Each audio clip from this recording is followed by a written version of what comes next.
Welcome back to the Alice Stewart Show on 96.5 The Voice. Say you want a revolution, well, you know. Good Friday morning, 7:06, and it's Friday. As we head into the weekend, get ready for the Razorback game.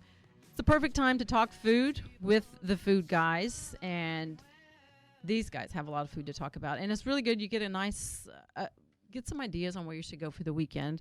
And based on this report, you have a few suggestions of where you may not want to go this weekend. Food guys join me, Kevin Shalin, the Mighty Rib food blogger, and Daniel Walker, both write for Rock City Eats. Kevin and Daniel, great to have you here. Good morning. And this is a good thing. A lot of folks love when you come on because you go to several different restaurants and you give the good, the bad, and the ugly about them in a nice way.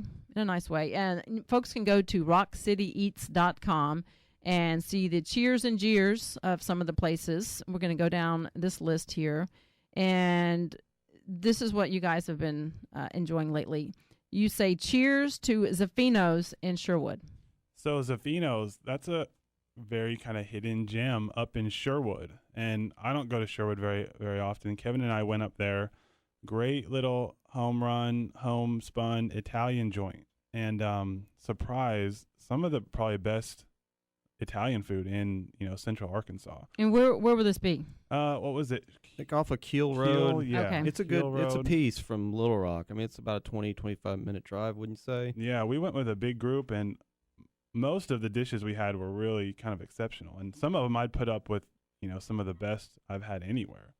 So Yeah, Sherwood, if you're an Italian junkie, I would say definitely give Zaffino's a try. Very friendly, good place to go. Yeah, Sherwood in general's got some hidden gems. We've eaten at Chang's Thai up there. That's delicious. Awesome. And we had some sushi at Sakura's a couple weeks ago. It was awesome, and it was very reasonable.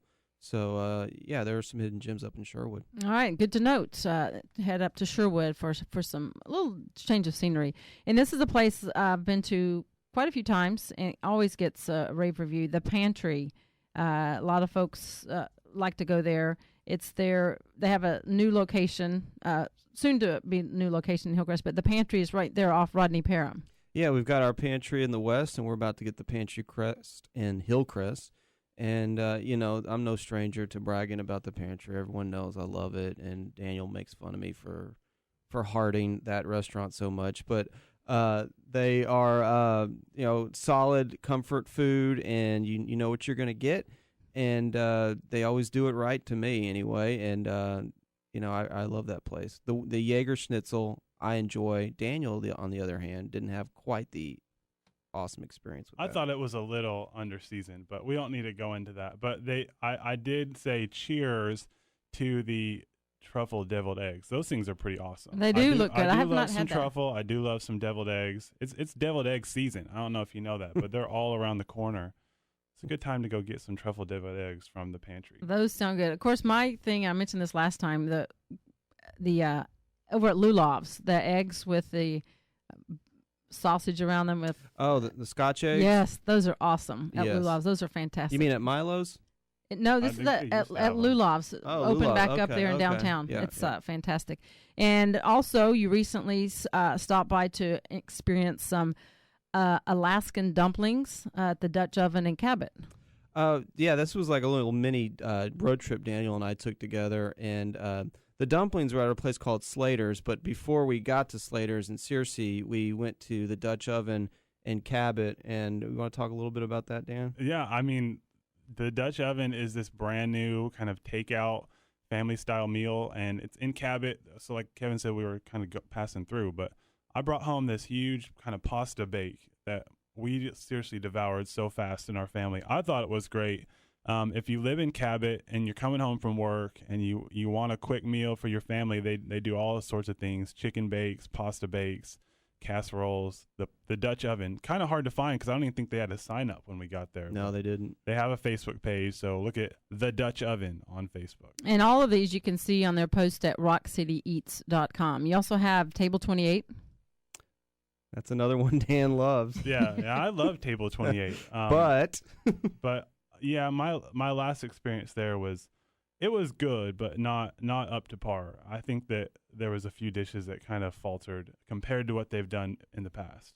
And the last one on there, seems like a lot of lists include this place, Big Orange.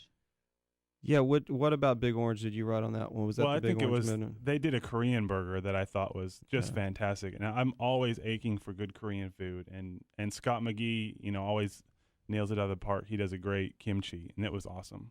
Very good. And this is the Faded Rose is a place that I've been going to for years, and the feature on this is over on the Mighty Rib blog, the crawfish etouffee. Yeah, I wanted to give the Faded Rose some love. It's one of these places that's been around for over 30 years, and we live in a world now that we kind of just concentrate on all the new restaurants and sometimes forget about the ones that have been doing it right for many years. And Faded Rose is one of those places, and I went there for lunch the other day. Place was full, the service was fantastic, and the food, the most important part of it all, was great. And highlighted by that crawfish etouffee. I wanted to write about it and let people know because it's a dish that I haven't had in a while. It's a hearty dish, but a good value there as well. Absolutely, and it's consistent. It's been the same way for years, and that's I think why people keep going back there. Yep. Very good. I've never been. I don't know why you never invite me, Kevin. Well, it's not a trendy spot, Dan. You only go to the trendy spots. Yeah, so. those hipster restaurants. Yep, that's what I'm all about. Yep. Yeah, and they don't serve ice cream. No. They don't. They don't. You I can't don't get any think they Lob serve Lolly. anything They don't sweet. get any ice cream. Forget there. that one. Yeah. Forget that. That's Yeah, not mark happening. that one off. It's nowhere near Lob Lolly, so you can't go there. All right, and the next one. This is so funny, And you tell us. You guys went to one of my cool out of the way places, Cotham's in Scott, and had one of the dangerous hubcap burgers. But I love the way you did. It's kind of like the Three Little Bears. You had the mama bear, the papa bear, and the baby bear of the hamburgers. And you guys made a video of this. Where can folks find the video? First of all, Dan made the video because he's a loser. But I am a loser. No, well, don't try to to walk back my analogy because you know Yeah, it's true. it is was Three a Little great Bears. analogy. Okay, so tell us what happened. If you want to see the video, I have a new Facebook page. It's called Daniel is Eating. It's very creative, I know, but Daniel is Eating. You can find the video, but Kevin can expound on our adventure. Please. Well, we're buddies with Chef Ken Dempsey, who's the former chef at E's Bistro, which we've touted on these airwaves quite a bit. And he was kind of bugging us for the past several months that, hey, we need to take a trip. I've got a big appetite. I'm almost like a borderline competitive eater. Let's take a trip to Cotham's. I want to do the triple hubcap, which for those of you familiar, the single hubcap is about a pound of beef. It's huge. And so we were talking 3 of those. So, after cooking and he was going to crush the wings or the rings as well. You're talking about 3 pounds of food. And I gave him, about a 10% chance of finishing it beforehand? 10%, that's it. We had some money riding on it, and so Kevin kind of owes me now. But yeah, I owe him like a lunch, but which I'll never make good on. But the thing that was so, and you have to watch the video, another plug for Daniel is Eating, you have to go watch this video.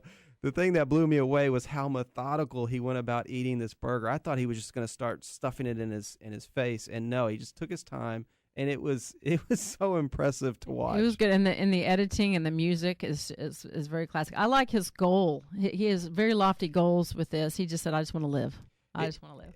There's no telling. You would have to take me to the hospital after that. But the best part is we got into the car, drove back, and as soon as we got in the car, he just started eating some pie. So no, yeah. So and word is he ate a corn dog and. But he went to the Hogs game afterwards, drove up to Fayetteville, and ate a foot-long corn dog and a funnel cake and something else. No.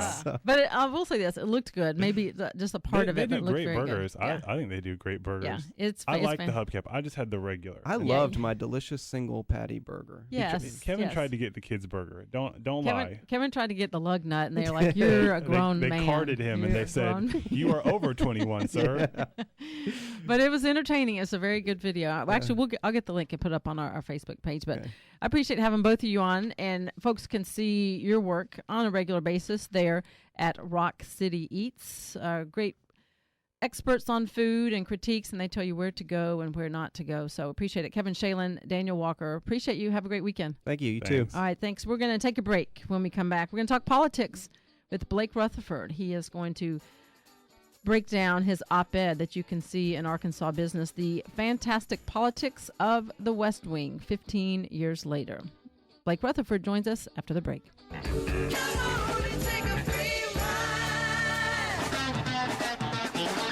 Alice Stewart Show on 96.5 The Voice.